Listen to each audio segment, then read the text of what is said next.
Ambati Silks, Kanchipuram Saree Store, now in Vijayawada. Exclusive Pattu Sarees, Salwas and Lehengas.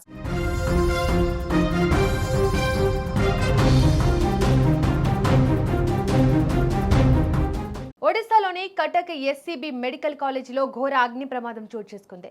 తెల్లవారుజామున ఐసీయూలో ఒక్కసారిగా మంటలు చెలరేగడంతో 10 మంది సజీవ దహనం కాగా మరో 23 మంది గాయపడ్డారు. తెల్లవారుజామున 2 గంటల 30 నిమిషాల సమయంలో హాస్పిటల్లోని ఎమర్జెన్సీ వార్డులో ఉన్న ట్రామా కేర్ ఐసీయూ మొదటి అంతస్తులో భారీగా మంటలు చెలరేగాయి. ప్రాథమిక అంచనాల ప్రకారం షార్ట్ సర్క్యూట్ కారణంగా ఈ అగ్ని ప్రమాదం సంభవించినట్లు అధికారులు భావిస్తున్నారు. ఈ ఘటనలో ఐసీయూలో చికిత్స పొందుతున్న 10 మంది రోగులు దురదృష్టవశాత్తు ప్రాణాలు కోల్పోయారు. వీరిలో 7 ఐసీయూ లోపలే మంటలు దట్టమైన పొగ కారణంగా చనిపోగా మరో 3 రోగులను ఇతర వార్డులకు తరలిస్తుండగా పరిస్థితి విషమించి మృతి చెందారు.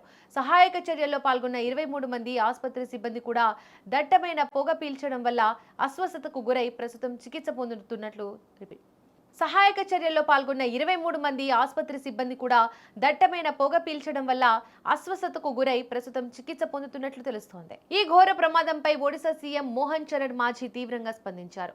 స్వయంగా ఘటనా స్థలానికి చేరుకొని పరిస్థితిని సమీక్షించిన ఆయన మృతుల కుటుంబాలకు ప్రభుత్వం తరపున ఒక్కొక్కరికి 25 లక్షల చొప్పున ఎక్స్గ్రేషియాను ప్రకటించారు. అలాగే ఈ ఘటనపై సమగ్ర జ్యుడిషియల్ విచారణకు ముఖ్యమంత్రి ఆదేశించడమే కాకుండా విధుల్లో నిర్లక్ష్యం వహించిన బాధ్యులపై కఠిన చర్యలు తీసుకుంటామని స్పష్టం చేశారు. అగ్నిమాపక యంత్రాలు సకాలంలో స్పందించి మంటలను అదుపు చేయడంతో భారీ ప్రమాదం తప్పినప్పటికీ నిస్సహాయ స్థితిలో ఉన్న రోగులు ప్రాణాలు కోల్పోవడం అందరినీ కలిచివేసింది. ప్రస్తుతం ఐసీయూలోని ఇతర రోగులను సురక్షిత ప్రాంతాలకు తరలించి మెరుగైన వైద్యం అందిస్తున్నారు.